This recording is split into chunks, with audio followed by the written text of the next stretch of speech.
Christian மிகவும் அன்பான சொல்லுங்க யாவருக்கும் ஆண்டவரும் ரட்சகராகிய இயேசு கிறிஸ்துவின் பரிசுத்த நாமத்தினாலே யாவருக்கும் அன்பின் வாழ்த்துக்களை நாளிலே தெரிவித்துக் கொண்டு தேவனுடைய பிரதான கிருபையினாலே இன்னொரு 97வது பொது மாநாட்டிலே அனைவரையும் காணும்படியாகவும் உங்கள் மத்தியிலுடைய பிரசித்த வார்த்தைகளை பகிர்ந்து கொள்ளும்படியாக கிருபை பாராட்டின நம்முடைய பிதாவாகிய தேவனுக்கு நம்முடைய ஆண்டவராகிய இயேசு கிறிஸ்து மூலமாக நன்றியை சோதனை எடுத்துக் கொள்கிறேன். சன்மாத்திரமல்லாமல் பெங்களூர் பகுதியை சேர்ந்த அனைத்து சகோதர சகோதரிய அன்பையும் வாழ்த்துக்களை கூட உங்கள் மத்தியில் தெரிவித்துக் கொள்கிறேன்.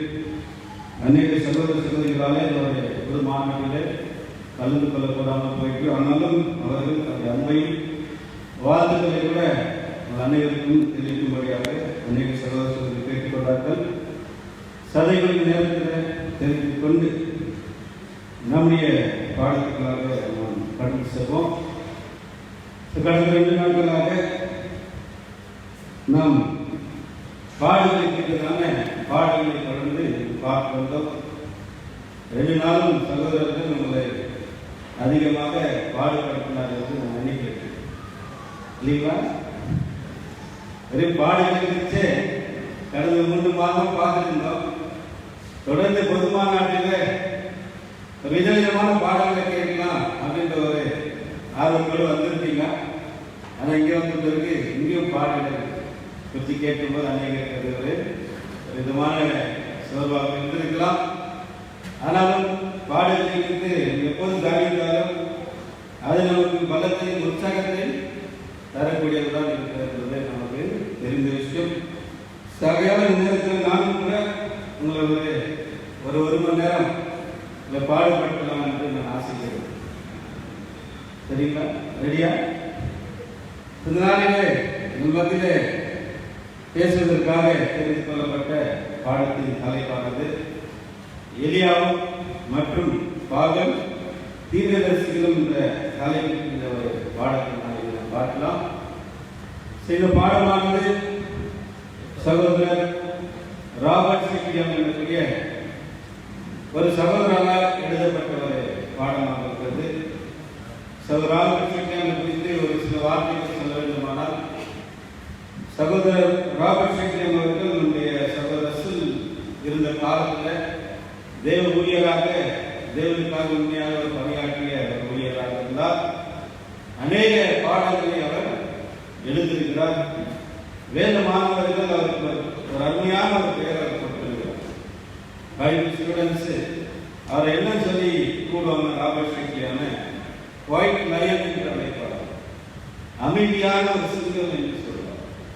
ஏனென்றால் அவருடைய பாடல்கள்லாம் பார்க்கும்போது ரொம்ப அருமையாக இருக்கும், ரொம்ப அமைதியாக தான் இருக்கும்.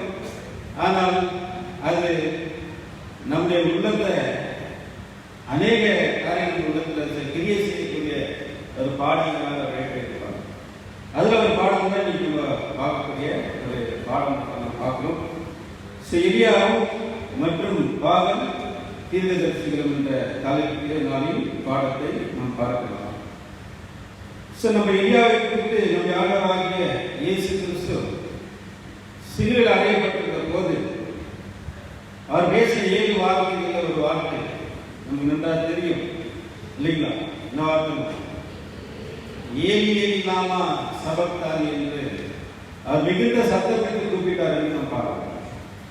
அந்த நேரத்துக்கு அங்க இருந்த சேவகர்கள் ஆண்டவர் சொன்ன வார்த்தையை என்ன என்று நாம் அர்த்தம் பண்ணிக் கொண்டார்கள் என்று நாம் பார்க்கும்போது என்ன அர்த்தம் பண்ணிக்கிறாங்க? இவன் எலியாவை கூப்பிடுகிறான் என்று நம்ம அர்த்தம் பண்ணுறோம். ஏன் ஆண்டவர் இயேசு ஏலி ஏலி லாமா சபக்தானி என்ற வார்த்தையை ஏன் எலியாவை கூப்பிடுகிறான் என்று அர்த்தம் பண்ணிக் கொண்டார்கள் என்று பார்க்கும்போது, நேற்று முன்னாடி சொன்னாரு அந்த உச்சரிப்பு ஏலி என்று இருக்கிறதுனால அவங்க எலியா நினைச்சாங்க அப்படின்னு சொல்லி. ஆனால் ஏலி இந்த வார்த்தை, எலியா என்ற வார்த்தையுடைய பெயருடைய அர்த்தத்தை நம்ம பார்க்கும்போது என்ன அப்படின்னு பார்த்தீங்கன்னா, யெகோவா என் தேவன் என்று அழைத்தார். என் தேவனே என்று ஆண்டவர் கூப்பிடும்போது இவங்க நினைச்சாங்க அதோடைய அர்த்தம் என்னன்னா Jehovah is my God, Jehovah என் தேவன் என்று அழைத்தார். சதல நாம் பார்க்கும்போது எலியா அப்படின்னு நம்ம கூப்பிடும்போது ஏலி கூப்பிடும்போது இந்த எலியாவை தான் அவர் கூப்பிடுறாரு. ஆனா எலியாவுடைய பெயருடைய அர்த்தம் ரொம்ப அருமையான ஒரு அர்த்தத்தை தருகிறார். நம்முடைய தேவன் யாரு? யார் நம்முடைய தேவன்? நம்முடைய தேவனுடைய எலியா. என்னங்க யெகோவா, யெகோவா நம் தேவன் என்பது எலியாவின் தேவனுடைய ஒரு அர்த்தமாக. எலியா தீர்க்கதரிசியை குறித்து நம்ம பார்க்க வேண்டுமானால் பழைய ஏற்பாட்டில் அநேக தீர்க்கதரிசிகள் எழுதியிருக்கிறார்கள். அதுல ரொம்ப பெரிய தீர்க்கதரிசிகள் பேர் பெற்றவர் யாருன்னு கேட்டீங்கன்னா யார்? பழைய ஏற்பாட்டிலே ரொம்ப பெயர் பெற்ற ஒரு தீர்க்கதரிசி யார் சொல்லலாம்? யாருங்க? எஸ்ராவா? கேட்கல சொல்லுங்க. சரி, நம்ம பாடம் கடந்து போவோம். பாச பண்ணி சொன்னீங்கன்னா போறோம். ஆனால் காலையில் நல்லா பிரேக்ஃபாஸ்ட் பண்ணியிருக்கீங்களா? இல்லைங்களா? மோசே பற்றி வசனம் சொல்லுங்க. மோசே செய்த அற்புதங்களை அடையாளங்களை பார்க்கும்போது மோசே போல ஒரு தீர்க்கதரிசி இஸ்ரேல் அப்புறம் எழுதியது என்று விளங்குகிறது. கிரேட்டஸ்ட் ப்ராஃபிட், பெரிய தீர்க்கதரிசியாக விளங்கியவர் மோசே. அதற்கு அடுத்து நாம் பார்க்கும் வேதத்துல ரொம்ப ஒரு வல்லமையான தீர்க்கதரிசி என்று பெயர் பெற்றவர் யார் என்று பார்க்கும்போது அது யாருன்னா எலியா தீர்க்கதரிசி. பவர்ஃபுல் ப்ராஃபிட், மிகுந்த வல்லமையுடையவர். அநேக அற்புதங்கள் பழைய ஏற்பாடு தீர்க்கதரிசிகள்ல மோசேக்கு அடுத்து அநேக அற்புதங்களை செய்த ஒரு தீர்க்கதரிசி யார் என்று பார்க்கும்போது அது எலியாவும் மற்றும் இவருடைய சீசன் வேலைக்காரனாகிய எலிசா கூட இவரை போலவே இவரை விட 2 மடங்காக அற்புதங்களை செய்திருக்கிறார். ஆனா இந்த 2 பேருக்குமே வேதத்தில் என்ன பேர் கொடுக்கப்பட்டிருக்கு அப்படின்னு பார்த்தீங்கன்னாக்கா 2 ராஜாக்கள் 2ஆம் அதிகாரம் 12ஆம் வசனத்தை வாசிக்கும் போது 2 ராஜாக்கள் 2ஆம் அதிகாரம் 12ஆம் வசனம். அதை எலிசா கண்டு, என் தகப்பனே இஸ்ரவேலுக்கு ரதமும் குதிரை வீரருமாய் இருந்தது என்று புலம்பினான். எலியா தீர்க்கதரிசி எப்படிப்பட்ட ஒரு தீர்க்கதரிசியாக இருந்தார் பார்க்கும்போது சொல்றாரு, இஸ்ரேலுக்கு ரதமும் குதிரை வீரருமாய் இருந்தவரே. ஏன்னா இஸ்ரேலுக்கு ரதமும் குதிரை வீரர் போல இருந்தவர் அப்படின்னாக்கா இஸ்ரேல் தேசத்துக்கு அவர் ஒரு படைபலம் போல இருந்தவர், ஒரு ஆர்மியாக இருந்தார். இந்த ஒரே மனுஷன் போதும் இஸ்ரேலை பாதுகாப்பதற்கு இந்த ஒரே தீர்க்கதரிசி இருந்தார். அதுதான் அதை பற்றி சொல்லும் போது இஸ்ரேலுக்கு ரதமும் குதிரை வீரருமாக இருந்தவர், ஒரு ஆர்மியை போல இருந்தார். நம்ம இந்தியாவில் கூட ஒருத்தருக்கு அந்த மாதிரி பேர் கொடுத்துருந்தாங்க. யார் சொல்லி பார்க்க? அப்துல் கலாம். அவர் என்ன சொல்லி கொடுத்தாங்க தெரியும்? நம்ம இந்தியன்ஸ் அவர் பேரு மிசைல் மேன் ஆஃப் இந்தியா. இந்தியாவின் ஒரு ஏவுகணை என்று அவருக்கு ஒரு பேர் கொடுத்திருந்தாங்க. ஏன்னா இந்தியாவுடைய ராணுவத்துக்கு அவர் தான் இருந்தாரு, ஒரு படைபலம் போல இருந்ததுனால நம்ம எப்படி அப்துல் கலாமை சொன்னாங்க இந்தியர்கள், அதே போல் இஸ்ரேல் தேசத்திற்கு எலியா அழைக்கப்பட்ட ஒரு தீர்க்கதரிசியாக ரதமும் குதிரை வீரராக இருந்தார். அது மாத்திரமல்ல, இது ஒரு ரொம்ப கரேஜியஸ், மிகுந்த தைரியமுடைய ஒரு தீர்க்கதரிசி என்று நம்ம இருக்கிறது நாம் பார்க்கிறோம். அதனால எலியாவை குறித்து நம்ம பார்க்கும்போது வேதாகமத்தை நாம் பார்க்கும்போது இவருடைய தோற்றம் நாம் பார்க்கும்போது திடீரென்று தோற்றத்தை நம்ம எடுத்து நாம் பார்க்கிறோம். அதாவது இவருடைய வம்சவழியை பற்றி அவ்வளவாக சொல்லப்படல. திடீரென்று எலியா தீர்க்கதரிசி ஆகாப் ராஜாவுடைய நாட்களில் திடீரென்று வெளிப்படுகிறதை நமக்கு வாசிக்கிறோம். 17ஆம் அதிகாரத்தில் 1ஆம் வசனத்தை நாம் வாசிக்கிறோம். 3 ராஜாக்கள் 17ஆம் அதிகாரம் 1ஆம் வசனத்தை நாம் படிக்கிறோம். 1 ராஜாக்கள் 17ஆம் அதிகாரம் 1ஆம் வசனம். கீலேயாத்தின் குடிகளிலே திஸ்பியாவின் எலியா ஆகாபை நோக்கி, என் வாக்கின்படி அன்றி இந்த வருஷங்களிலே பனியின் மழையில் பெய்யாதிருக்கும் என்று இஸ்ரவேலின் தேவனாகிய கர்த்தருக்கு முன்பாக நிற்கிற நான் அவருடைய ஜீவனை கொண்டு சொல்கிறேன் என்றார். எலியாவை குறித்து நம்ம எங்கதான் பார்க்கணும் அப்படின்னு பார்க்கும்போது 17ஆம் அதிகாரத்தின் 1ஆம் வசனத்தில் திடீரென்று அவருடைய appearance பார்க்கிறோம். என்னென்று சொல்லப்படும் ஈலியாத் குடிகளில் கிறிஸ்டியனாகிய எலியா என்று நாம் பார்க்கிறோம். ஈலியாத் என்பது இந்த ஊர்ல இருக்கக்கூடிய ஒரு பட்டணம், ஒரு ஊர் தான் இந்த கிறிஸ்டியன் என்ற ஒரு பட்டணம். அந்த ஊர்ல குடியிருந்தவர் தான் இந்த ஒரு எலியா தீர்க்கதரிசி. அவர் ஆகாவை நோக்கி சொன்ன வார்த்தை, என் வாக்கின்படி அன்றி இந்த வருஷங்களில் பனியும் மழையும் பெய்யாதிருக்கும் என்று கர்த்தருடைய ஜீவனை கொண்டு சொல்லுகிறது. எவ்வளவு பவர்ஃபுல் தீர்க்கதரிசி என்றால் 3.5 வருடங்கள் இஸ்ரேல் நாட்டில் மழை வராதபடி கிணறுகள் தடுத்து நிறுத்தினார். என்னுடைய வார்த்தைப்படி அல்லாமல் என்ன வருது, இஸ்ரேல் நாட்டில் மழையும் பனியும் பெய்யாதிருக்கின்ற வார்த்தை. யாரும் சொன்னால் பார்க்கணும், இந்த ஆகாபத்தை நம்ம பார்க்கணும். ஏன் இந்த சம்பவம் இங்கே நடந்தது என்னுடைய பேக்ரவுண்ட் நம்ம போய் நம்ம பார்க்கும்போது இந்த ஆகாபை குறித்து நம்ம பார்க்கணும். இந்த ஆகாப் ராஜாவால் தான் இஸ்ரேல் நாட்டில் இந்த மழை வராதபடிக்கு நான் தேவனுடைய தீர்ப்பு பண்ணுவோம். ஆகாபை குறித்து நம்ம பார்க்கும்போது இஸ்ரேலில் அநேக ராஜாக்கள் வந்திருந்தார். சுமார் 21 ராஜாக்கள் இஸ்ரேல் நாட்டை ஆட்சி செய்தார்கள் என்று நாம் பார்க்கிறோம்.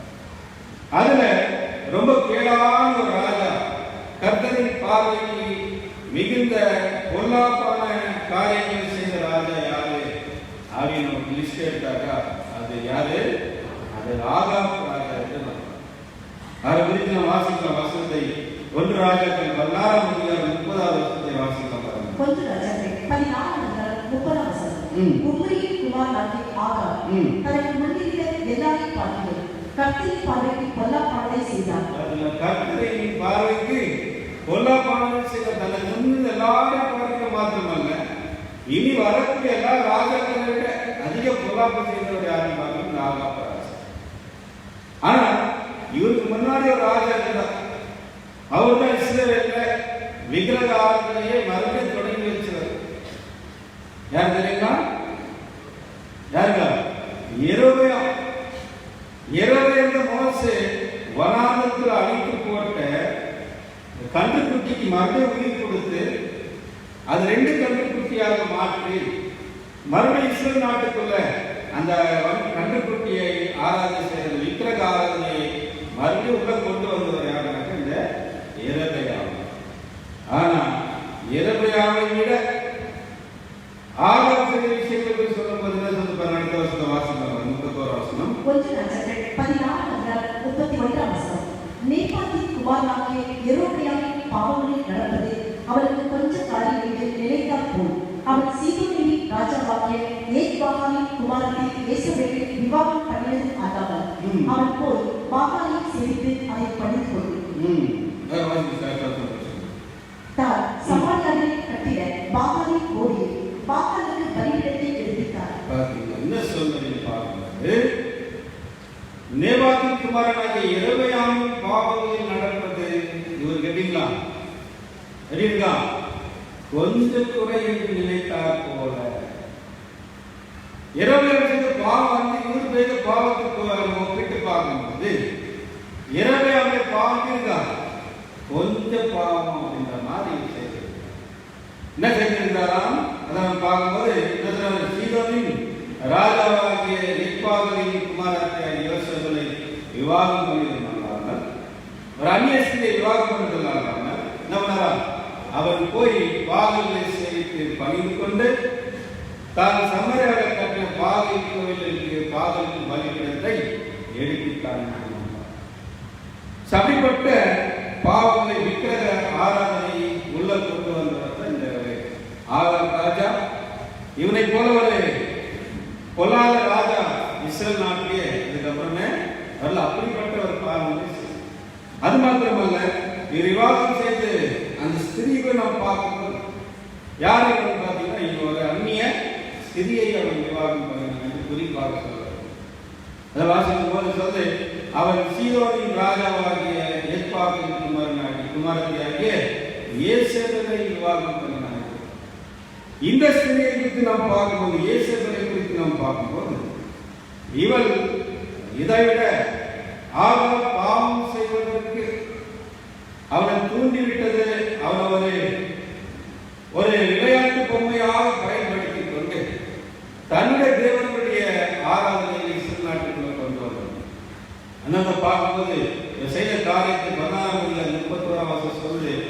இயேசுகள் கர்த்தரை தீர்க்கதரிசிகளை என்னவெல்லாம் கொன்று போட்டு பாகல் தீர்க்கதரிசிகளை ஏற்படுத்தினார்.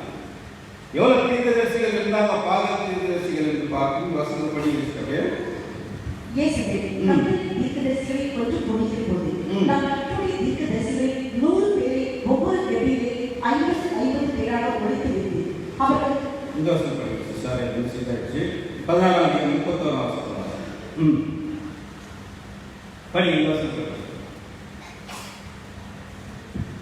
படி இப்போது கர்மேல் பர்வதத்திலே இஸ்ரவேல் அனைத்திலே பாகாலின் தீர்க்கதரிசிகள் 450 பேர்கள் இயேசுவின் பந்தியிலே சாப்பிட்ட தோப்பு விக்கிரகத்தின் தீர்க்கதரிசிகள் 400 பேர்கள் என்னிடத்தில் கூட்டிக் கொண்டு வர யோசேப்பு பாகாலின் தீர்க்கதரிசிகள் எவ்வளவு பேர் இருந்தாங்க? 450. அது மாத்திரமல்ல அவருடைய பந்தியில சாப்பிடுகிற தோப்பு விக்கிரகத்தின் தீர்க்கதரிசிகள் அவங்க எவ்வளவு பேர்னாக்கா அவங்க ஒரு 4 பேர் மொத்தம் எவ்வளவு பேர் இருக்கிறாங்க? எவ்வளவு பேருங்க தெரியுங்களா? பதில வரல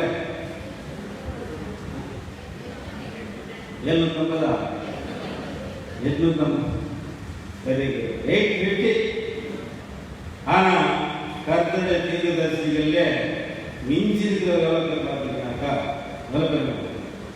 ஒன்லி ஒன். யார் மாத்திரம்? எலியா மாத்திரம் தப்பிச்சிருக்கார். மற்ற எல்லா தீர்க்கதரிசிகளும் கொண்டு போட்டாச்சு.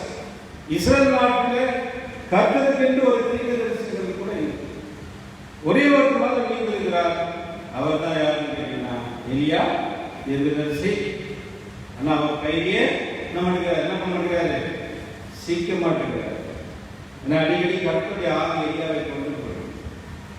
எலியா கையில குடிக்கிறப்போ ரொம்ப கஷ்டமாயிடுச்சு. பாருங்க பின்னாடி அதனால ஒரே ஒரு தீர்க்கதரிசி மாத்திரமே இஸ்ரேல்ல நீங்கிருந்ததாக நாம் பார்க்கணும். அப்படிப்பட்ட நேரத்தில் தான் தேவன் எலியா தீர்க்கதரிசியை ஆகாமல் என்ன பண்றாரு? அனுப்புகிறார். அனுப்பி சொல்றாரு, என்னுடைய வாக்கின்படி அன்று இந்த வருஷத்தில் இன்னொரு பனியும் மழையும் இன்னொரு கையாளுக்கும் என்று இஸ்ரவேல் தேவனாகிய கர்த்தருக்கு முன்பாக நிற்கிற நான் கர்த்தருடைய அவருடைய ஜீவனை கொண்டு சொல்கிறேன்.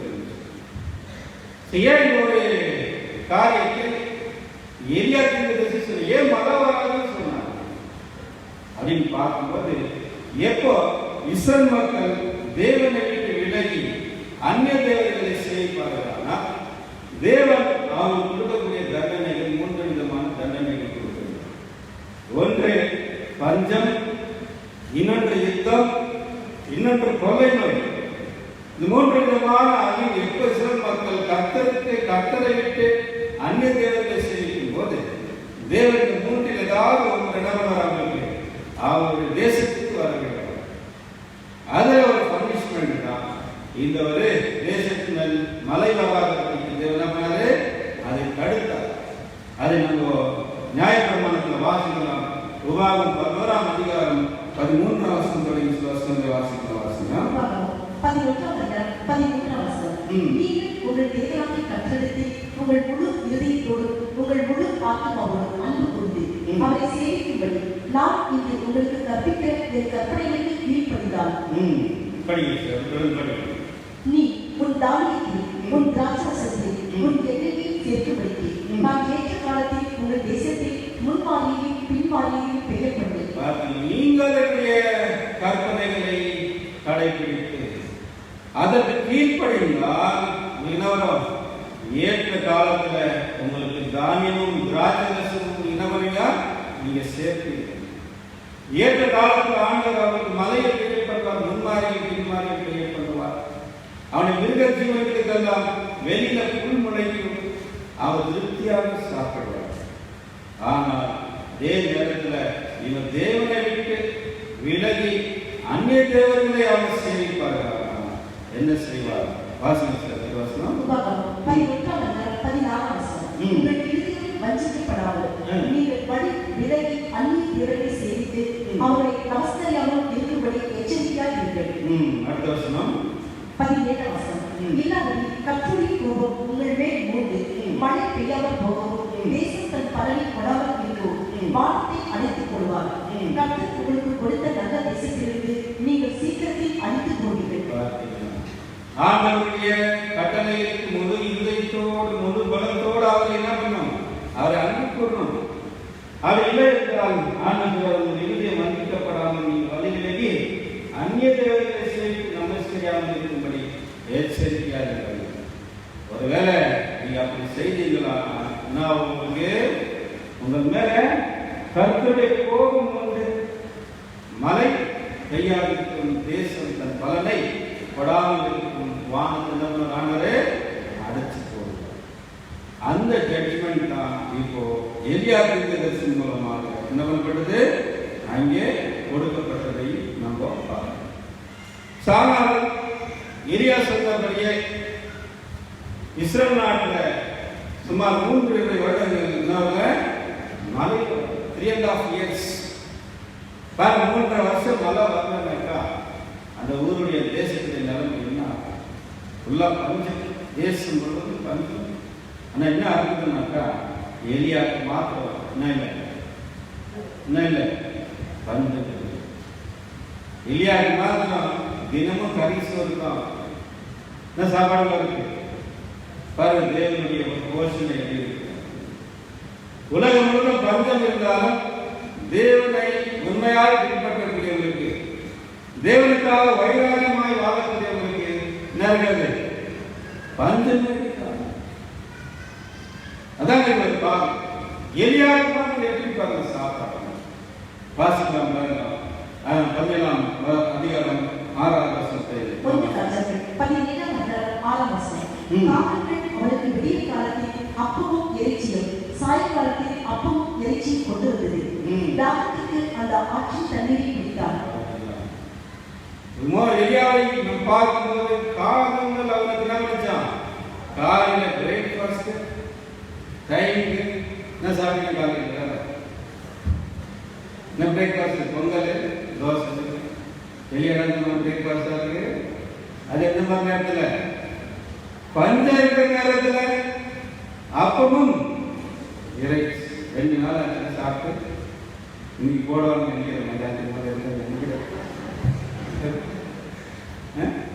பாருங்க.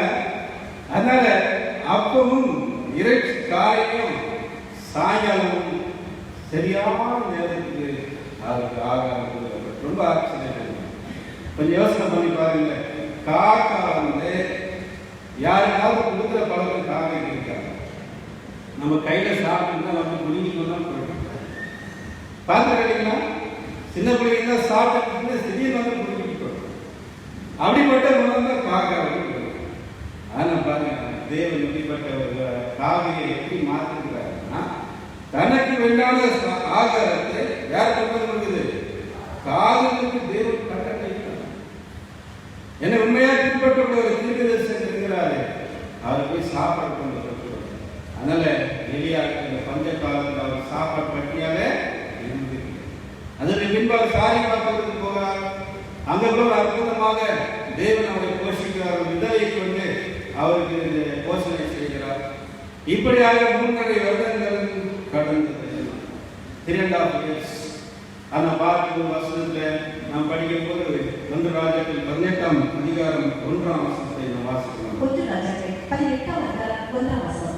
அநேக நாள் சென்று 3ஆம் வருஷமாகவே கர்த்தருடைய வார்த்தை எலியாவுக்கு உண்டானது. நீ போய் ஆகாபுக்கு உன்னை காண்பி, நான் தேசத்தின் மேல் மழையை கட்டளையிடுவேன் என்றார். பார்க்கும்போது அநேக நாள் சென்று 3ஆம் வருஷமாக பஞ்சவரம் சென்றது. மலை பெய்யாத எவ்வளவு சென்றது? 3.5 years இல்லைங்களா? 3 வருஷமும் 6 மாதம். ஆனால் அந்த ராஜாக்கள் ராஜாக்கள் 3 வருஷம் எழுதப்படல, 3ஆம் வருஷம் என்றுதான் எழுதப்பட்டிருக்குது. ஆனால் அது 3 வருஷமும் 6 மாதம் என்று சரியான விளக்கம் நமக்கு புதிய ஏற்பாட்டில் கொடுக்கப்பட்டது. அதை 2 பேர் சொல்லுகிறார்கள். ஒரு மாணவராக இயேசு கிறிஸ்து சொல்லுகிறார், இன்னும் யார் சொல்றார் சொல்லுங்க பார்க்கலாம்.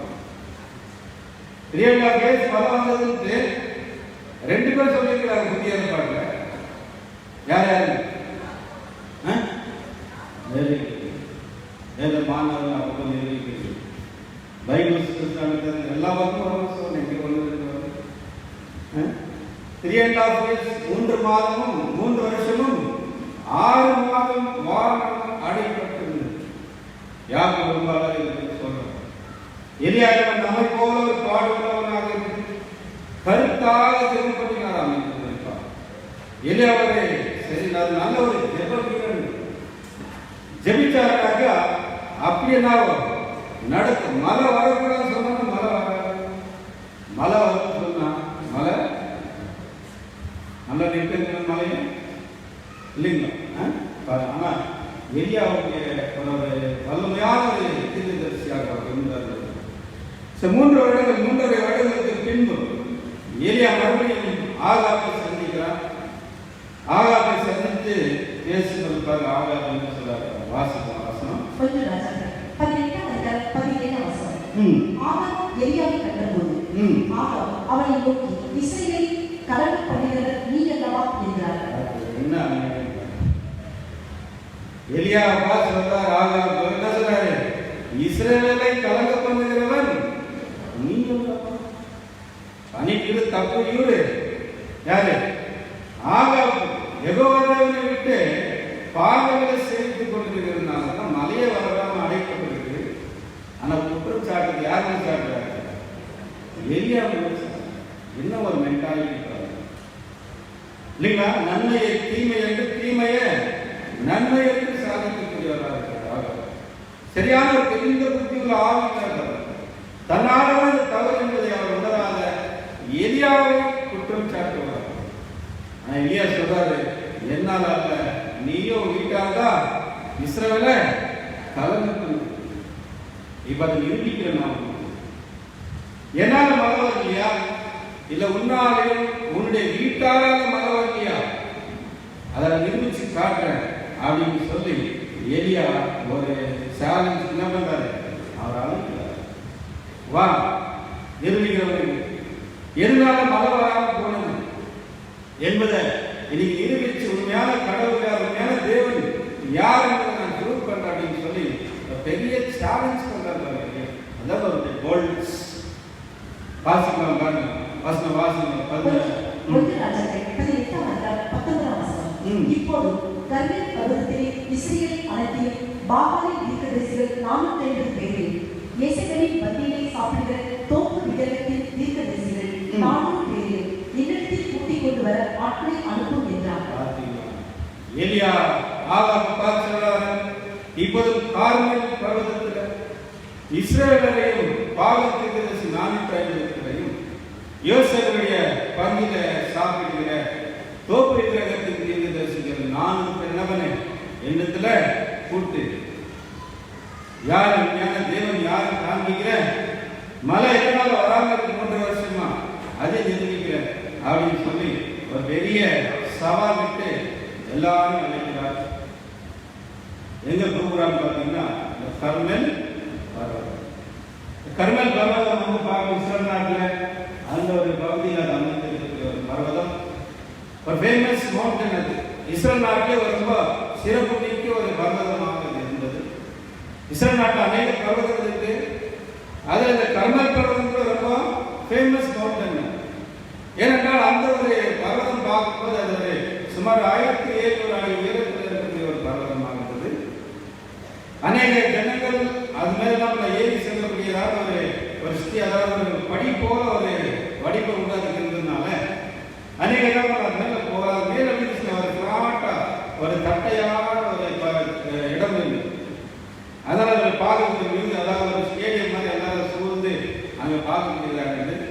அதனால இந்த பாகல் தீர்க்கதரிசிகள் அங்கேதான் தன்னுடைய பாகலுக்கு என்ன பண்ணியிருந்தாங்க, ஒரு விக்கிரகத்தையும் தோப்பு விக்கிரகத்தை அங்கே உண்டாக்கி அங்க பாகல்கள் என்ன பண்ணியிருந்தாங்க, ஆராதனை செஞ்சு கொண்டு வந்தாங்க. அது மட்டும் அந்த இடத்துல தான் அநேக ஜனங்கள் கூட அங்க பாகல் ஆராதிப்பதற்கு அந்த கர்மேல் பர்வதத்துக்கு போவார்கள். என்றால் அது முன்னாடியே அங்கே யெகோவா தேவனுக்கு ஒரு பலிபீடம் இருந்தது. ஆனா அதை அவர் தகர்த்து போட்டு அவங்க யூரோடைய பலிபீடத்தை கட்டி அங்கே அநேக காரியங்கள் செய்தார். அதான் பார்க்கும்போது உலகத்திலாம் பார்க்கும்போது இன்னைக்கு கடவுள்கள் எங்க கொண்டு வைக்கிறாங்க, சபரிமலை இல்லைங்களா, ஏழுமலை, அந்த மலை, இந்த மலை, ஏன் மலை ஏறி போயிடாம கடவுளை பார்க்கணும். இதெல்லாம் நம்ம பார்க்கணும். ஏன் அப்படின்னா அந்த காலத்துல இஸ்ரேல் நாட்டில் மாத்திரம் அநேக புறஜாதிக நாடுகள் கூட மலை மேல இடம் இருக்குது, கோயில்களை வச்சு ஒரு யாத்திரை ஸ்தலமாக போல மாற்றி ஜனங்கள் போய் வர மாதிரி பண்ணி அது மூலம் அநேக வியாபாரங்களை செய்து கொண்டிருக்கு. நிறைய ஆதாரை நீ பாத்தீங்கன்னா பாருங்க, திருப்பதி எப்படி எவ்வளவு வருமானம், உலகத்திலே ரொம்ப வருமானம் தரக்கூடிய ஒரு கோயில் இருக்குது அப்படின்னா ஏன் ஒரு மலை மேல கட்டி ஒரு கிளைமேக்ஸ் கொடுத்து அவதான் என்ன பண்றது, ஜனங்களை ஒரு விதமான பரவசம் உண்டாக்குது. மலைக்கு ஏறி போறது பக்தி பரவசம் அப்படின்னா இந்த பாவத்தின் கூட அங்க ஒரு பலிபீடத்தை அவங்க ஒரு தோப்பு கட்டுறதுனால எலியா அந்த இடத்திலேயே கர்மல் பர்வதத்தை கூப்பிடுறது அங்கே நிரூபிக்கிற அப்படின்னு சொல்லி ஒரு பெரிய சவால் எடுத்து ஆகா எலியாவுடைய சவாலை ஏற்று எல்லாரையும் அங்கே அழைக்கக்கூடிய அவசியம் அப்படின்னா எல்லாரும் இஸ்ரேல் மக்களும் அவரும் பாகல் தீர்க்கதரிசிகள் எல்லாரும் என்ன பண்ணாங்க, கர்மேல் பர்வதத்திலே அந்த தீர்க்கதரிசிகளை கூடி வரும்படி செய்தார். எல்லாம் பெரிய ஒரு கேதரிங் ஆகிட்டு இஸ்ரேல் மக்கள் ஒரு பக்கம், பாகல் தீர்க்கதரிசிகள் ஒரு பக்கம், எலியாவும் பார்த்துட்டு பேச ஆரம்பிக்கிறார். இஸ்ரேல் மக்களை பார்த்து ஒரு கேள்வி கேட்கிறார், வாசிங்க. அது அப்படியே நல்ல கேட்கிற மாதிரி இருக்கும். அப்பொழுது எலியா சகல ஜனத்தண்டைக்கும் வந்து, நீங்கள் என்ன மட்டும் 2 நிலைகளால் குந்தி குந்தி நடப்பீர்கள். கர்த்தர் தெய்வமானால் அவரை பின்பற்றுங்கள், பாகால் தெய்வமானால் அவரை பின்பற்றுங்கள் என்றார். ஜனங்கள் பிரதிநிதியாக அவர்கள் ஒன்றும் சொல்லவில்லை.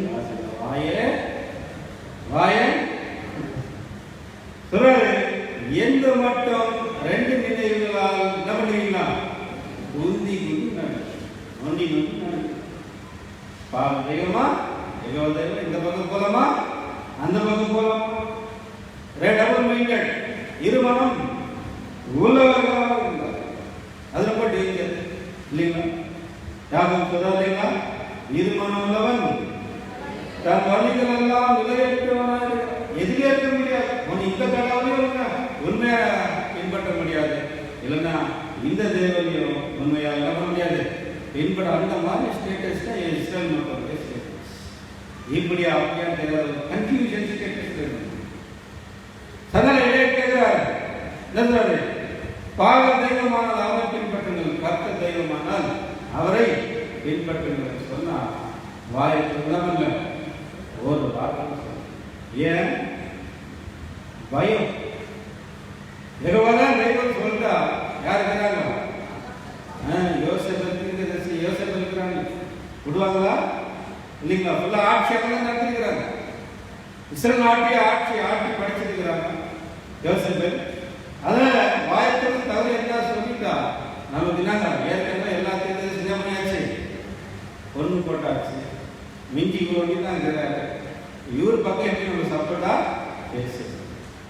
அதனால யோசித்து என்ன பண்ணல, ரெஸ்ட் என்ன பண்ணலாம், நம்மள மாதிரியே செய்யறதா நமக்கு ஏன் வாங்க. நிறைய பேர் எடுத்த வாயை பற்ற மாட்டாங்க, இன்னும் பிரச்சனை நடந்தாலும் சரி, எதுக்கு என்ன பண்ணல வாயை.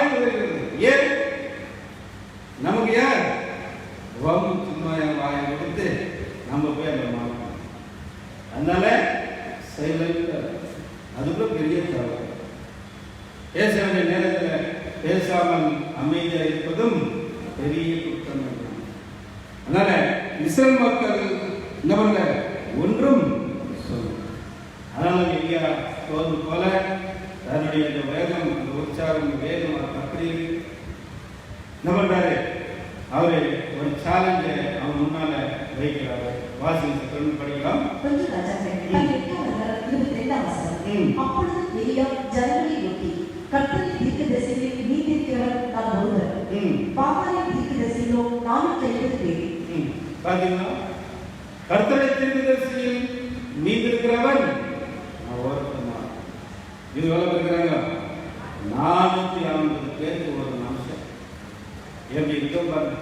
இல்லைங்களா? ஆட்சி யாரு? யோசேப்பினுடைய ஆட்சி நடந்திருக்கு. தீர்க்கதரிசிகள் இஸ்ரவேல் மக்கள் எல்லாரும் ஆண்டவர்கிட்ட பேசுகிறாங்க. ஒரே மனிதன் தேவனுக்காக வைராகியம் நினைக்கிறாரு. எவ்வளோ ஒரு தைரியம், எவ்வளோ ஒரு வைராகியம் இல்லையா சொல்றாரு. அடுத்து ஒரு விஷயத்தை அவங்க சொல்ற வாசகம் அடுத்த வருஷம் 23 வசனம். இப்போது 2 காளைகளை எங்களிடத்தில் கொண்டு வரட்டும். ஒரு காளையை அவர்கள் தெரிந்து கொண்டு அதை சந்து சந்தாக துண்டித்து நெருப்பு போடாமல் விறகுகளின் மேல் வைக்க கடவர்கள். நாம் மற்ற காளையை அப்படியே செய்து நெருப்பு போடாமல் விறகுகளின் மேல் வைக்க. என்ன சாலைங்களாக்கா? 2 காளைகளை கொண்டு வரோம். ஒரு காளையை நீங்க எடுத்துக்கணும். அது சந்து சந்தா துண்டி என்ன பண்ணுவோம்? அது விறகு மேல அடக்கி வச்சுட்டு நெருப்பு போடாமல் விறகு மேல அடக்கி வைக்கணும். நானும் அப்படியே செய்யறேன். ஆனா எந்த தேவன் இல்லைங்களா அக்னினால உத்தரவு கொடுக்கிறாரோ அவர்தான் உண்மையான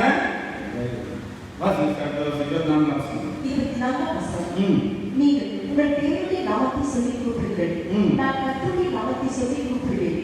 அப்பொழுது அக்கினியால் உத்தரவு அருளும் தெய்வமே தெய்வம் என்றார். அதற்கு ஜனங்கள் எல்லாரும் இது நல்ல வார்த்தை என்றார்கள். நீங்கள் ஒரு தேவன் நாமத்தை சொல்லி கூப்பிடுங்க. நானும் கர்த்தருடைய நாமத்தை சொல்லி கூப்பிடுறேன். ஆனா எந்த தேவன் அக்னினால உத்தரவு தரார் அதுதான் அவர்தான் தெய்வம். ஜனங்கள் இது நல்ல வார்த்தை. இந்த சவாலுக்கு பாகத்தில் சினவனையும் ஒத்துக்கணும். எப்படி ஒத்துட்டாங்க? பெரிய சாலைகள் இல்லை. விறகு வைக்கணும், பலியை வைக்கணும். நெருப்ப போடாம பலி எப்படி எரியும்? சாதியமா? ஆனா இவங்க பாகத்தின் தெரிஞ்சு என்ன பண்ணாங்க? சவாலுக்கு நம்ம ஒத்துக்குனாங்க. எந்த தைரியத்தை ஒத்துக்குனாங்க?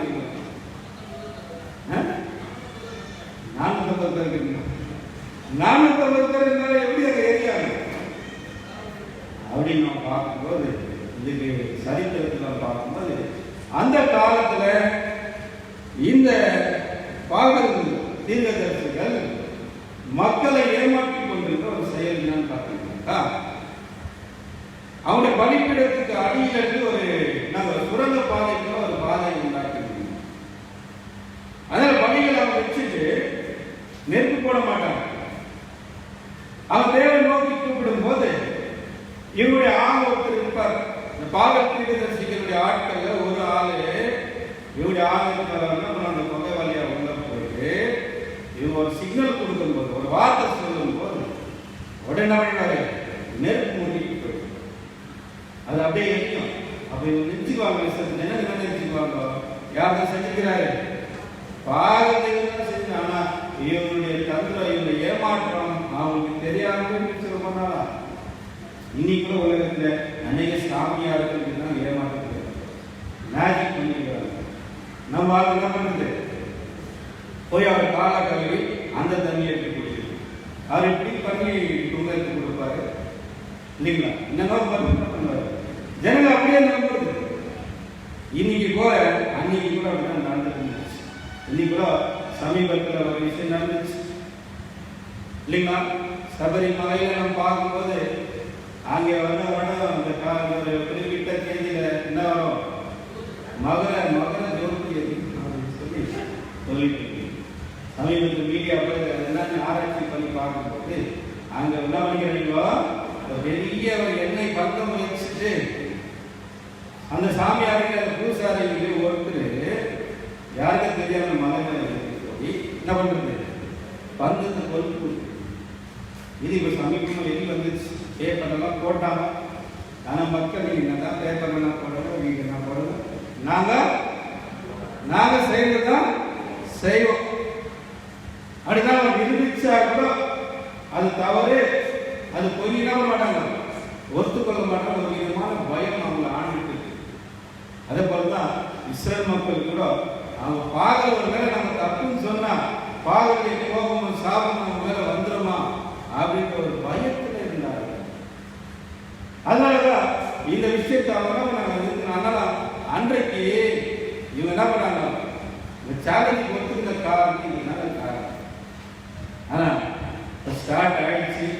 காலையில் 9 மணிக்கு நம்மளாம் வந்து கூடணுமே, அதே போல நீங்கள் எல்லாரும் கூடணும். கூடி வழியெல்லாம் இல்லைங்களா, காலையை சந்தா வெட்டி அவனை அடுக்கி வச்சுட்டு கூப்பிட்டு இருக்கிறாங்க.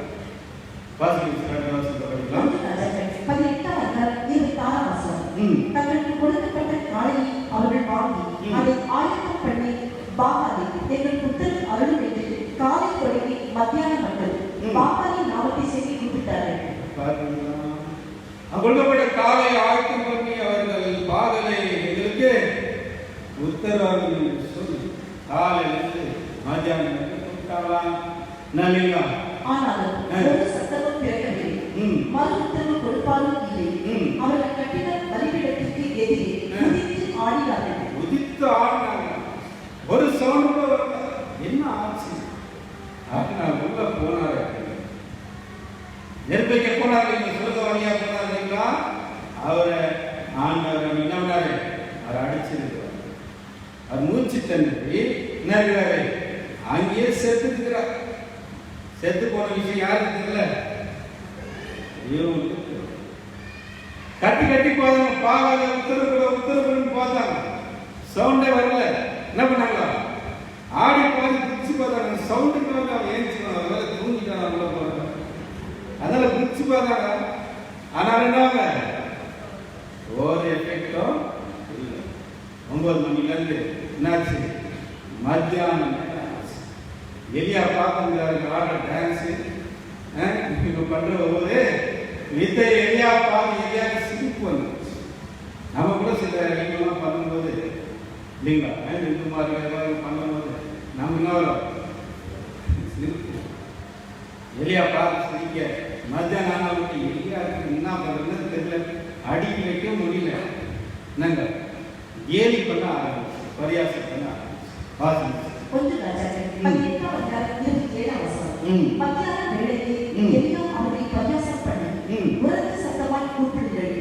அவன் தேவனானே, அவன் தியானத்தில் இருப்பான், அல்லது அலமாய் இருப்பான், அல்லது பிரயாணம் போயிருப்பான், அல்லது தூங்கினாலும் தூங்குவான்.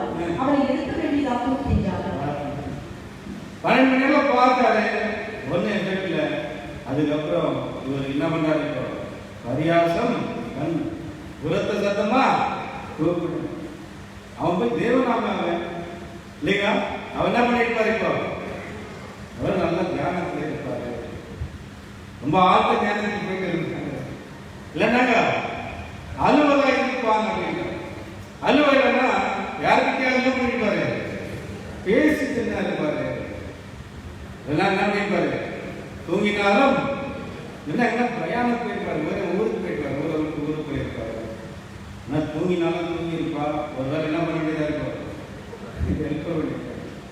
வசதி படிக்கும்போது நமக்கு ஒரு விஷயம் ஞாபகம் வரும். இதை ஞாபகம் வர்றது ஒரு கடவுள் ஒரு நாள் தான் தூங்குவார். மற்ற 364 நாள் தூங்க மாட்டார். ஒரே ஒரு நாள் தான் தூங்குவார். அவர் தூங்கும் போது எல்லாரும் முடிச்சுட்டு இருக்கு. சிவராத்திரி தெரியுமா? சிவராத்திரிக்கு அவர் எல்லா தினமும் முடிச்சுட்டு இருக்கணும். அவர் அன்னைக்கு ஒரு நாள் தான் நம்ம தேவையான இஸ்ரவேலை காக்கிறவர் தூங்குவதும் இல்லை, உறங்குவதும் இல்லை. என்ன தூங்குவதும் இல்லை, உறங்குவதும் இல்லை.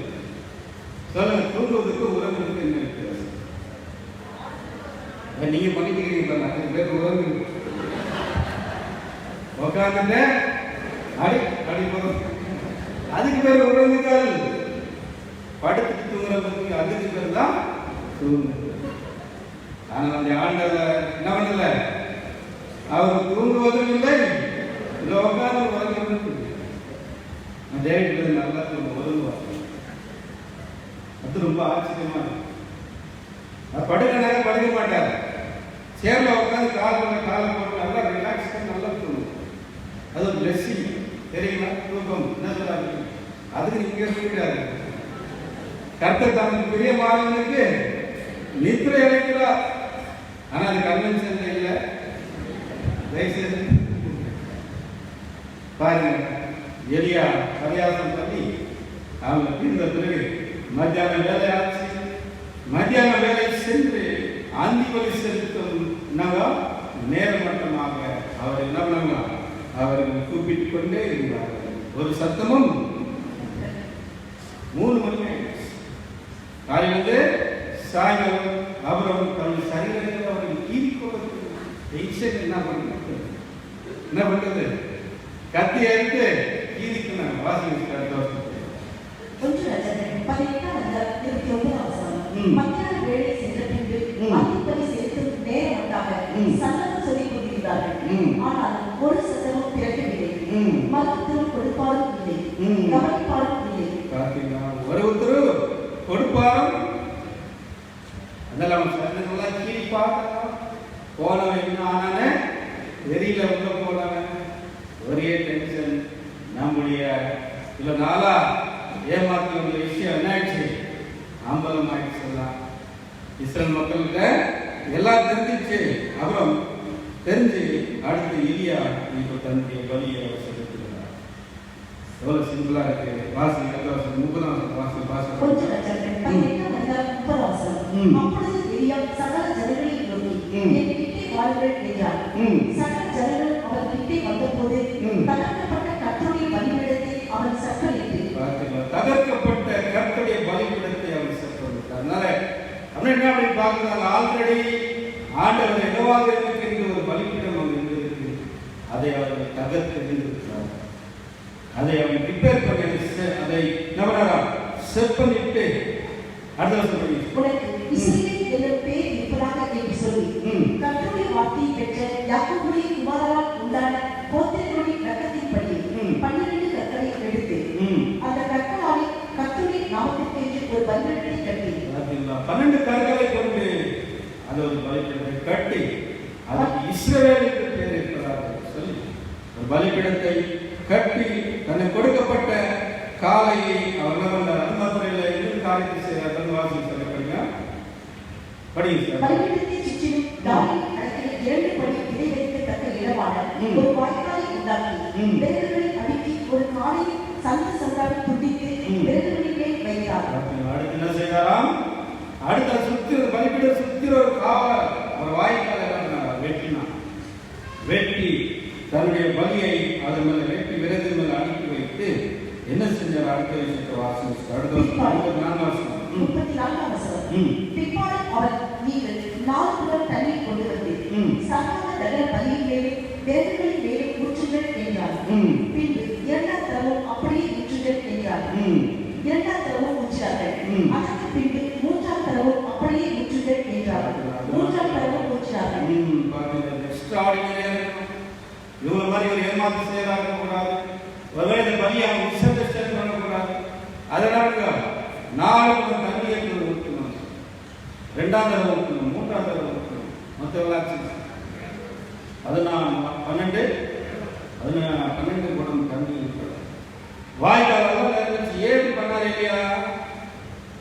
ஏன் பண்ணாரு? மழை மேல இருக்கிறோம், வெயில் சூடு, அதனால பலினாச்சு.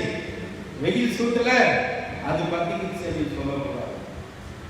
அதனால நம்மளோட ஈரமாக வாய்க்கால் தண்ணி.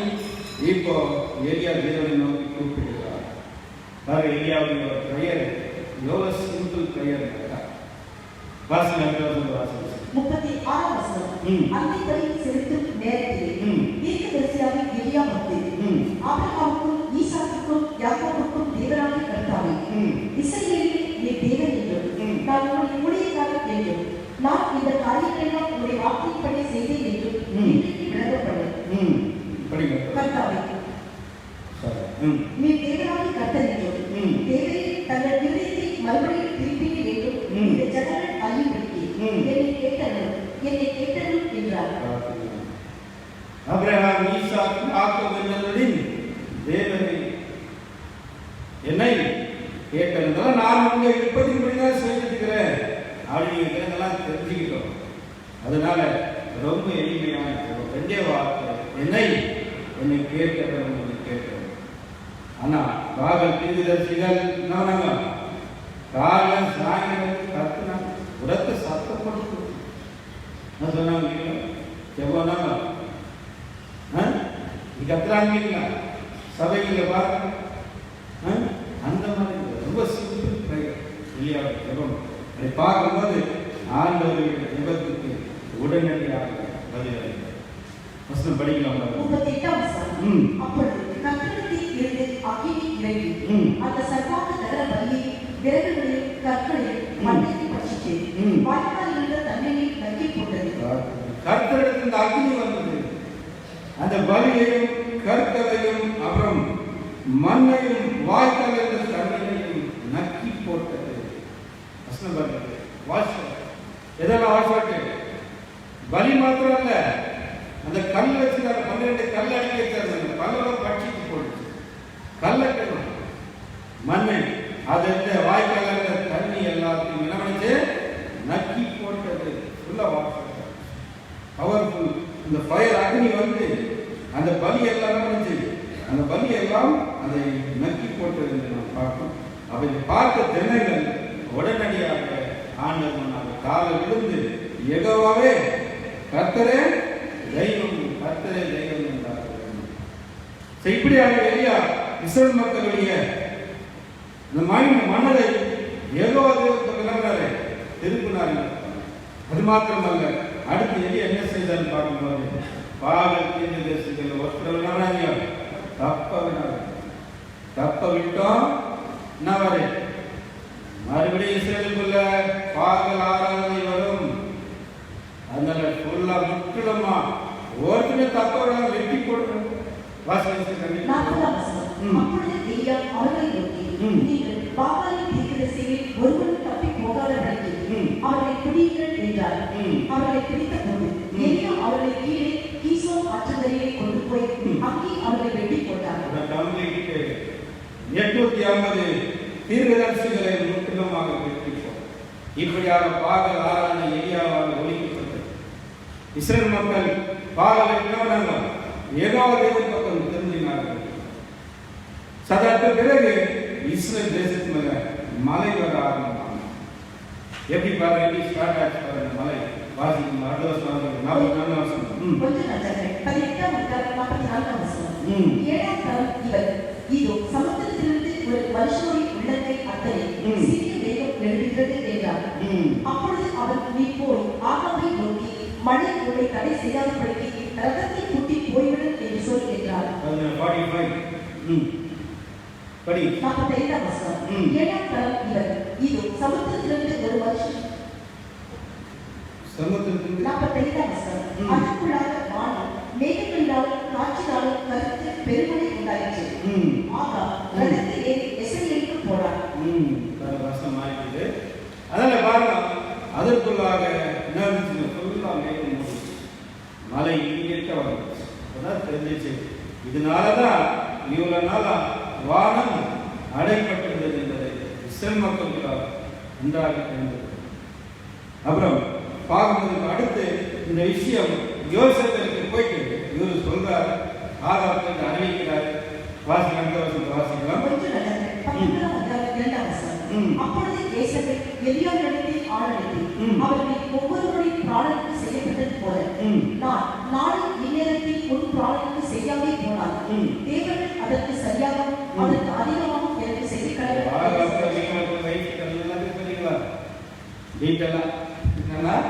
நடந்துச்சு. அப்போ பயங்கர கோபம் யாருக்கு?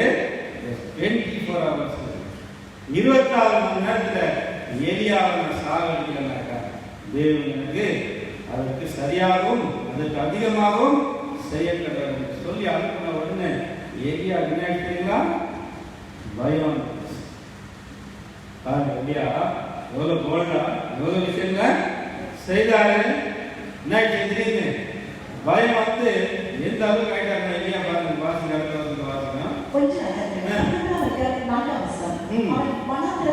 ஒரு நாள் பிரயாணம் போய் ஒரு சூறை செடியின் கீழ் உட்கார்ந்து தான் சாக வேண்டும் என்று கோரி, போது கர்த்தாவே என் ஆத்மாவை எடுத்துக்கொள்ளும், நான் என் பிதாக்களை பார்க்கிலும் நல்லவனல்ல என்று சொல்கிறேன். நிலைமை வனாந்தரத்துக்கு போயிட்டு ஒரு சூறை செடிக்கு கீழே போயிட்டு ஆண்டுகிட்ட சொல்றாரு, நான் சாகணும்.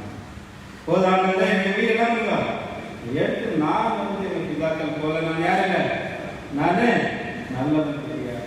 அதனால இந்த ஆத்மா எடுத்துக்கலாம் அப்படின்னு சொல்லி ஆள் ஜெபிக்கிறார். ஏன்னா எலியாவும் நம்மை போல ஒரு பாடுள்ள மனிதன் தான். எலியா தீர்க்கதரிசி சொல்றாரு யாக்கோபு, என்ன நம்மை போல பாடுள்ள ஒரு மனுஷன். எலியா ஒரு எக்ஸ்ட்ராடினரி மேன் கிடையாது, நம்மை போல எல்லாம் உள்ளவராக. அதாவது நம்மளை போல அவருக்கு ஒரு பயம். யோசேப்பை கண்டு பயந்து ஓடுறார் இல்லைங்களா?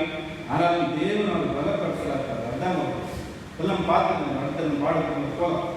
ஆண்டவர் அவருக்கு 2 போதகம் கொடுத்து அதை பலப்படுத்துறார். முதலாவது பார்க்கும்போது அவர் இந்த சூரிய செடி கீழே இருக்கும்போது வாசனை படுத்துட்டாரு. ஒரு சூரிய செடி கீழ் படுத்துக்கொண்டு நித்திரை பண்ணினார். அப்பொழுது ஒரு தூதன் அவரை தட்டி எழுப்பி போஜனம் பண்ணு என்றார்.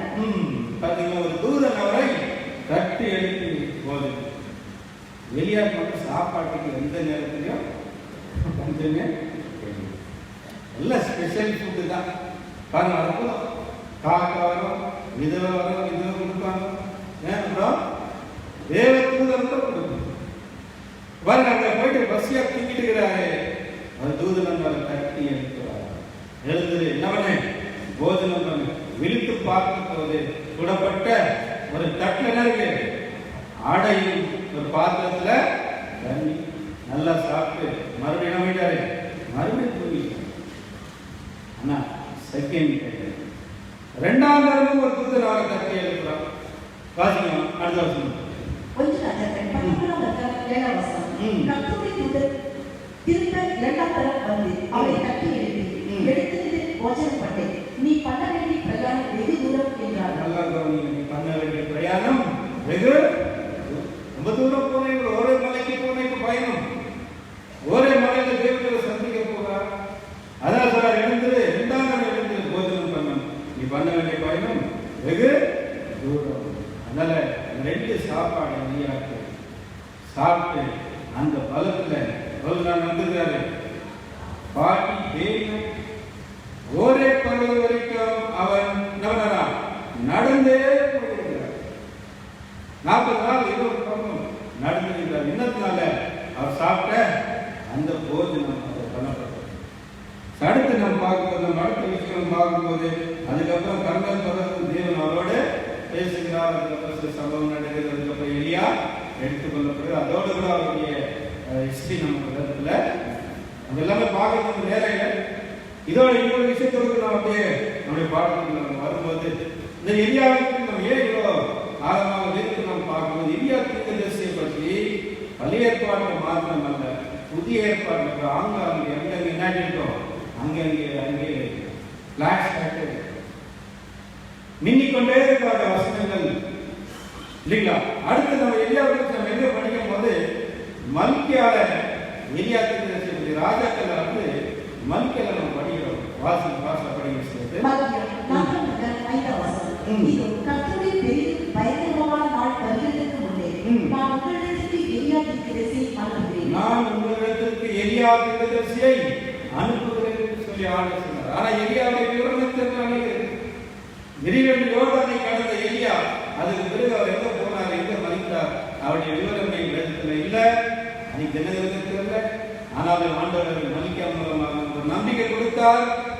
பெரிதும் பயங்கரமான நாள் வருவதற்கு முன்பாக எலியா தீர்க்கதரிசி வருவார் அப்படின்னு சொல்லி நம்பிக்கை கொடுத்தது. அதனால எலியா தீர்க்கதரிசி ஆவலாக எதிர்பார்த்து கொண்டிருந்தார். ஆனால் எலியா தீர்க்கதரிசி யாரை பற்றி மலிக்கல சொல்லப்பட்டது என்ற அனைவருக்கு தெரியாமல் இருந்துச்சு. அது யார் என்று நாம் பார்க்கும்போது யாரல்ல, யாரது அன்னைக்கு ரெட்டத்தில் பார்த்தோன்னா அதே எலியா அப்படியே வந்துவான்னு நினைச்சார். ஆனா அப்படி அல்ல, எலியாவுடைய பலமும் ஆவியுடையவராக இருந்தார். யாரு? யோவான் ஸ்நானகர். இது லூக்கா 1:17 தேவதூதனால சொல்லப்படுகிற ஒரு வார்த்தை. ஆனா ஆண்டவர் இயேசு கிறிஸ்து உறுதிப்படுத்துகிறார். அந்த எலியா வேற யாரும் இல்ல, அவர் யாரா? யோவான். மத்தேயு 11ஆம் அதிகாரம் 13 வாசிக்கலாம். மத்தேயு 18:13 நியாயப்பிரமாணம் தீர்க்கதரிசிகள் யாவரும் யோவான் வரைக்கும் தீர்க்கதரிசனம் உரைத்தது. 14ஆம் வசனம் நீங்கள் ஏற்றுக்கொள்ள மனதாய் இருந்தார் வலிக்கிறவனாகி எலியா இவர்தான். நீங்கள் ஏற்றுக்கொள்ள மனதாய் இருந்தார். நீங்க ஏற்றுக்கீங்களா? எலியா யாரு? யோவான் ஸ்நானகன் தான் எலியா. அந்த எலியா கிடையாது. அந்த எலியாவுடைய மைண்ட் இருந்துச்சு. எலியாவுக்கு இருந்த அதே வைராகியம். ஆனா இன்னொரு ஒப்புமை இவங்க ரெண்டு பேருக்கு என்னன்னு பார்த்தீங்கன்னா, யோவான் என்ன ட்ரெஸ் போட்டிருந்தாரு? ஒட்டகமையுடைய அணிந்திருந்தால் வார்க்கச்சையை கட்டிருந்தார். எலியாவுடைய ட்ரெஸ் படிச்சு பார்த்தேன். எலியாவுடைய ட்ரெஸ்ல சேம் ட்ரெஸ் தான் போடுவாரு. அதனால இந்த யோவான் ஸ்நானகன் தான் ஆண்டவர் இயேசு சொன்னாரு, யாரு? வருகிறவன் நான் எலியா. ஆனா இந்த ஆண்டவர் இயேசு கிறிஸ்துடைய முதலாம் வருகைக்கு அது பொருந்தக்கூடிய ஒரு தீர்க்கதரிசி மக்கள் படிச்சது. அதே நேரத்தில் இந்த தீர்க்கதரிசிக்குரிய ரெண்டு பாகங்கள் இருக்கு. வேதத்தில் எந்த ப்ராபர்சி படிச்சாலும் அது அந்த காலத்துக்கு நிறைவேறக்கூடிய ஒன்று இருக்கும், இன்னொன்று கடைசி காலத்துக்கு நிறைவேறக்கூடியதாக ப்ராபர்சி அப்படின்றார். அதுல இந்த காலத்துக்கு, அதாவது இயேசுவின் இரண்டாம் வருகை வந்திருக்கக்கூடிய இந்த காலத்துல யார் இந்த எலியா அப்படின்னு நாம் பார்க்கும்போது யார் அந்த யாரு சபைனா யாரு? யாருங்க? நீங்கள் தான். நம்மளாக சபை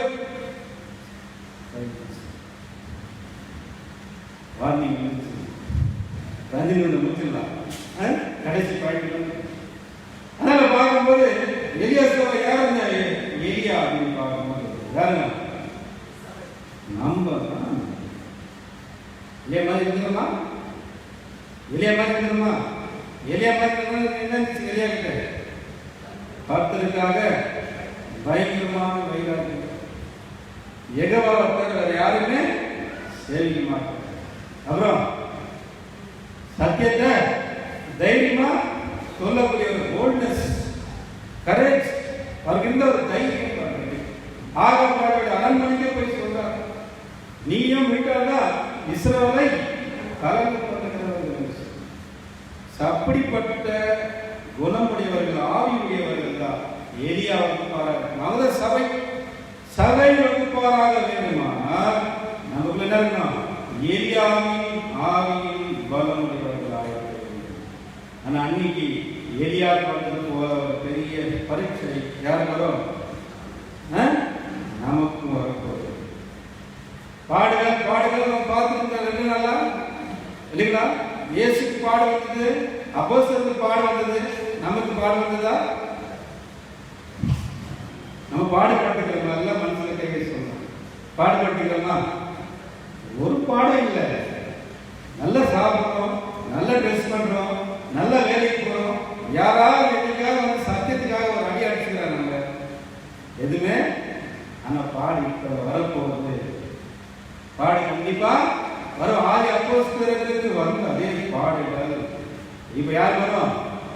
இப்ப கடைசி கால சபை ஒரு பெரிய பரீட்சையை, ஒரு சோதனையை பாடை சந்திக்க வேண்டிய ஒரு காரியம் இருக்கிறது. அது வேதத்துல அநேக இடங்களாக பொருள்கள் அகமப்படுகிறது சொல்லப்பட்டது. அதற்கு நாம் இப்பொழுது தயாராக இல்லை. சாக பேர் யாரும் யாருக்கு பார்க்கிறது? அந்த காலத்தில் ரோமர் ராஜ்யத்தையும் யோசேப்பு யாரு இருக்கிறாங்க? ரோம சபை, ரோமன் கேத்தலிக் சர்ச், அந்த சபை இல்லைங்களா? ரெண்டுமே இணைந்து ஆட்சி புரிந்த காலம் தான் இந்த 3.5 years, 3.5 வருட காலங்கள் என்னன்னு பார்க்கும்போது அது அந்தி கிறிஸ்துவின் காலம். யோசேப்பை குறித்து ரெவலேஷன் 20வது வருஷத்தில் சொல்லப்பட்டு மறுபடியும் யோசேப்பு இங்கே வராங்க. பழைய ஏற்பாடு சொல்லப்பட்டது யோசேப்பு மறுபடியும் வெளிப்படுத்த விசேஷத்தில் வரும்போது யார் அங்கே வருவாங்க? யார் இல்லை, அது ரோம சபையை குறிக்கிறதாக. ஒரே ஆவிக்குரிய ஒரு வேசித்தனத்தை, உலகத்தோட சம்பந்தத்தை ஏற்படுத்திக் கொண்டு இல்லைங்களா, பாவங்களை தேவனை, உண்மையான தேவனை, தேவ வணக்கத்தை விட்டு, உண்மையான சத்தியத்தை விட்டு தவறான போதனைகளை உலகத்துக்கு போதித்துக் கொண்டு உலக மக்களை தவறான பாதையை நடத்திக் கொண்டிருக்கிற இந்த ரோமன் கேத்தலிக் சர்ச் அது இப்ப கூடிய சீக்கிரத்தில் என்ன போது மறுபடியும் தன்னுடைய வல்லமையை மறுபடியும் திறக்க போகுது. அதை பார்க்கும்போது எலியா எப்படி 3.5 years 3.5 வருடம் ஒளிந்து கொண்டிருந்தார்களோ அதே போல சபையை குறித்து நாம் பார்க்கும்போது சபைக்கு நீங்க பார்த்தீங்கன்னா 3.5 வருடங்கள், அதாவது 1260 நாள் என்று நாம் பார்க்கலாம். ஸ்திரியானவர்கள் எது ஓடிப்போனால் வனாந்தரத்துக்கு ஓடிப்போம். இங்கிலீஷ் பாடத்தை படிச்சிருக்கோம். அதனால அவ்வாறு 3.5 வருடங்கள் அந்தி கிறிஸ்து காலப்பகுதிகளிலே சபையானது எங்க இருந்துச்சு? ஒளிந்து கொண்டிருந்தது. எலியாவை போல ஒளிந்து கொண்டு. ஆனாலும் தேவன் சபைக்கு என்ன பண்ணிருந்தாரு? ஏற்ற கால உணவை தேவன் அவருடைய ஊழியக்காரர்கள் மூலமாக கொடுத்து வந்தார். ஆனா இன்னும் 2 போஜனம் முக்கியமாக அது எலியா நாம் பார்க்கணும். இயேசு 2ஆம் வருகையில கூட அநேக வசனங்கள் சொல்லுகிறது. இயேசு கிறிஸ்து வந்து தன்னுடைய ஊழியக்காரர்கள் இருக்கிறாரு, போஜனம் கொடுத்திருக்கிறார். வெளிப்படுத்தல் 3:20 சத்தத்தை கேட்டு கதவை திறந்தால் நான் அவனோடு போஜனம் பண்ணுவேன். என்ன போஜனம் இது? ஆவிக்கு நம்ம சாப்பிடுறீங்களா? பலமான ஆகாரம். நல்லா சாப்பிடணும், பலம் அடையணும். ஏனென்றால் 40 நாள் நம்ம நடக்க வேண்டியதாக. 40 நாள் நம்ம நடந்து ஓர பருவத்தை நம்ம அடைய வேண்டும். அதுதான் நம்ம இலக்கு. அது இலக்கு அடையணும்னாக்கா பின்னால் நம்ம பின்னால் யாருக்கு பார்க்கணும்? யோசிச்சு பார்க்க நம்ம பண்ணிட்டாங்க 24 மணி நேரம் நம்ம கொள்ளுங்க தெரிகிறது. ஆனாலும் ஏரியாவுக்கு இந்த மாதிரி சோர்வான நேரங்களில் ஏரியாவை பலப்படுத்தின 2 ஆகாரம் என்னன்னு பார்க்கும்போது, ஏலியா தூங்கிட்டாரு. சபை இந்த காலகட்டங்களில் படுத்துச்சு, தூங்கி கொண்டிருந்தது. அது முதலாவது தட்டி எழுப்பினது யாருன்னு பார்க்கணும். முதல் போஜனம் தட்டி எழுப்பினது யாருன்னாக்கா யார் தெரியுங்களா? இதுதான் Miller movement. William Miller movement வந்தது இல்லைங்களா? தூங்கிக்கிட்ட சபையினாரு தட்டி எழுப்பினார். இதை மனவாளி அந்த உருவாக்கம் படிக்கும் போது ஆனால் இயேசுவின் 2ஆம் வருகையை பற்றி உலகத்துக்கு முதலாவது எடுத்துரைத்தவர் தான் இந்த வில்லியம் மில்லர். அதைத் தொடர்ந்து இன்னொரு வந்தார் 2வது போஜனம். எலியா கொடுக்கப்பட்ட சபைக்கு கொடுக்கப்பட்ட இந்த ஆவிக்குரிய ஆகாரம், பலமான ஆகாரம் என்னன்னு கேட்டீங்கன்னா அதுதான் அந்த சார்ல்ஸ் டேஸ் ரசல் மூலமாக 7ஆம் சபையின் தூதனால கொடுக்கப்பட்ட சத்தியங்கள். ஸ்ட்ராங் மீட்டிங் டியூ சீசன் என்று சொல்லப்படும். ஏற்ற காலத்தில் தன் வேலைக்காரருக்கு போஜனம் கொடுத்து அவரை விசாரிக்கும்படி எஜமான் வைத்த உண்மையும் விவேகமுள்ள ஊழியக்காரன். faithful servant, the wise and faithful servant. அவருடைய சகோதரர் தான் அந்த 2ஆம் வந்த தூதனை கூறுகிறார். அவரால் கொடுக்கப்பட்ட ஆகாரத்தை நாம் அனுதினம் நன்றாக புசித்து பலனடையணும். ஏனென்றால் இன்னும் கொஞ்ச காலத்தில் சபை ஒரு பெரிய சோதனை என்னன்னா சந்திக்க போகிறது. எல்லா மதங்களும் ஒன்றிணைந்து செயல்படக்கூடிய ஒரு காலம் வரப்போம். மறுபடியும் அந்தி கிறிஸ்து, அதாவது இந்த சபையும் உலக ராஜ்யங்களும் ஒன்றிணைந்து சபைக்கு வருவது மிகுந்த ஒரு உபத்திரம் வரப்போகிறது. அதை நாம் பார்க்கும்போது 40 நாள் என்று பார்க்கும்போது அது சபையுடைய அந்த 1874 ஆரம்பிக்கப்பட்ட அந்த காலம். இந்த 40 டே அப்படின்னு பார்க்கும்போது சபைக்கு ஒரு பரீட்சையின் காலம். சபை முடியும் வரை இந்த 40 டே அப்படிங்கிற அந்த ஓரை மலை தேவனுடைய ராஜ்யத்தை அதனுடைய கருத்து. இந்த ராஜ்யத்தில் 1,44,000 பேர்கள்ல இயேசுவோடு ஆளுகை செய்யக்கூடிய அந்த ஒரு சபையாக போய் சேர்ந்த என்பதுதான் நம்முடைய ஓட்டம், நம்முடைய நடை, நம்முடைய இலக்காக இருக்கு. அதான் எலியாவுக்கு அந்த பலம் கொடுக்கக்கூடியது இந்த சத்தியம் தான். அதனால கூடுமான வரையில் இந்த சத்தியத்தை நம்ம நன்றாக புசிக்க வேண்டும். முக்கியமாக ரசல் மூலமாக கொடுக்கப்பட்ட போதனைகளை நம்ம நன்றாக உட்கொள்ளும் போதுதான் நம்ம நல்ல ஆரோக்கியம் உள்ளவர்களாக நன்றாய் வளரக்கூடியவர்களாக இந்த ஒரு பயணத்தில் தொடர்ந்து மலையை அடையக்கூடிய அளவுக்கு நமக்கு வளர்ந்திருக்கக்கூடிய சத்தியங்கள் அவரால் கொடுக்கப்பட்டது. அதுதான் தேவனுடைய ஏற்பாடு கூட. தேவனுடைய ஏற்பாடுனாக்கா தேவனால் ஏற்படுத்தப்பட்ட உண்மையும் விவேகமுள்ள ஊழியக்காரன் அவருடைய சொல்லப்பட்டவரால் எழுதப்பட்ட எழுத்துக்கள், வால்யூம்ஸ், ரீபிரிண்ட்ஸ் போன்ற அநேக சத்தியங்களை நம்ம படிக்கும் போது தான் வரக்கூடிய பெரிய சோதனை நம்மளால் என்ன முடியும், ஃபேஸ் பண்ண முடியும். இல்லை என்றால் நாம் இந்த சோதனையில் விழுந்து போவோம். அதற்கு பழைய பக்க அநேக விதமான நிலங்கள் பார்க்கும். அதாவது நேர்காணல் சின்னவனவரே பெரிய பிரச்சனை ஏற்படுத்தி எல்லாரும் அனுமதி செய்தார். கம்ப்ளீட் இஸ்ரேல் மக்கள், அதாவது பாபிலோனுக்கு சிறைப்பட்டு போன எல்லாரும் வணங்கினாலும் அதுல இருந்து 3 வாலிபர்கள் என்ன பண்ணல, அதை வணங்கல. அந்த 3 வாலிபர்கள் யாரும் கேட்டீங்கன்னா அனனியா, மிசாவேல், அசேர். இன்னும் கொஞ்ச காலத்தில் எல்லா மதங்களும் ஒன்றிணைய போது நேற்று பார்த்தோம். ராஜ்யங்கள் என்ன போகும், எல்லாமே அழிய போகுது உலக ராஜ்யங்கள். அதோட கிறிஸ்துவ மதம் கூட நம்ம பார்க்கும்போது எல்லா மதத்தோட ஒன்றிணைந்து கலந்து வேதமானவர்களை மாற்றமே அவர் டார்கெட் பண்ணுறோம். ஆனா எப்படி கண்ணனி சோதனைக்கு ஏற்பட்ட சோதனையில அந்த 3 வாலிபர்களும் அந்த நாளை எப்படி சத்தியத்துக்காக அவங்க வைராகியம் எரியாக போல என்ன பண்ணுவாங்க, ராஜாவை குறித்து உத்தரவு சொன்னதற்கு அதிகாரம் இல்லை.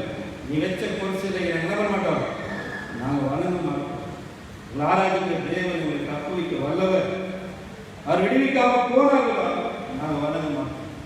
இப்படிப்பட்ட சோதனையில அப்பதான் நம்ம சொல்றோம் என்னன்னு, இவதான் பாடு வந்து அந்த பாடலை யார் இருக்கிறார்களோ இதெல்லாம் பாடு கிடைக்காது.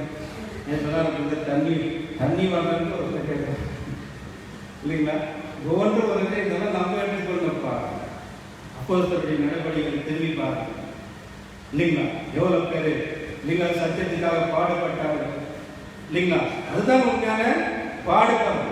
இது நம்ம நிகழாக நம்ம பார்க்கணும். நம்ம சொன்னாங்க இல்லைங்களா, ஏரோதியாவுடைய குமாரத்தி, civil power, Roman Catholic, Protestantism 3மே இணைந்து யோவான் சாணனுடைய தலை என்ன பண்ண போறாங்க, வாங்க போகிறாங்க. அது ஒரு நிகழாக கொடுக்கப்பட்டிருக்கு.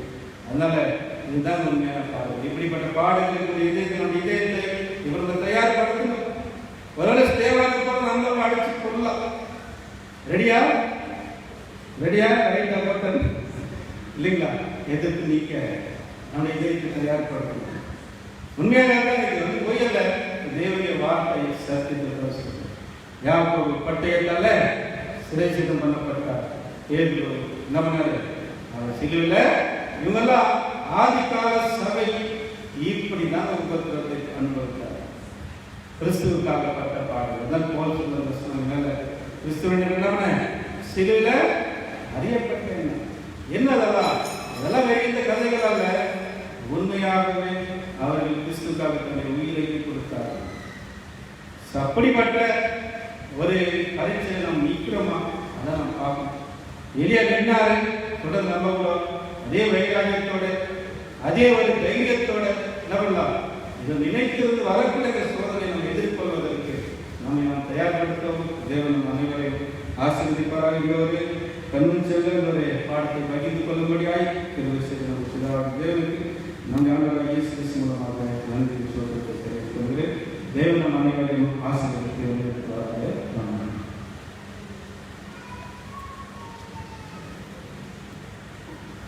தூது கொடுத்த நம்முடைய அன்பு சகோதரர் கிறிஸ்தவ அவர்களுக்கு அவர் கன்னடத்தை விட தமிழில் தான் நல்லா அழகாக பேசுகிறார்.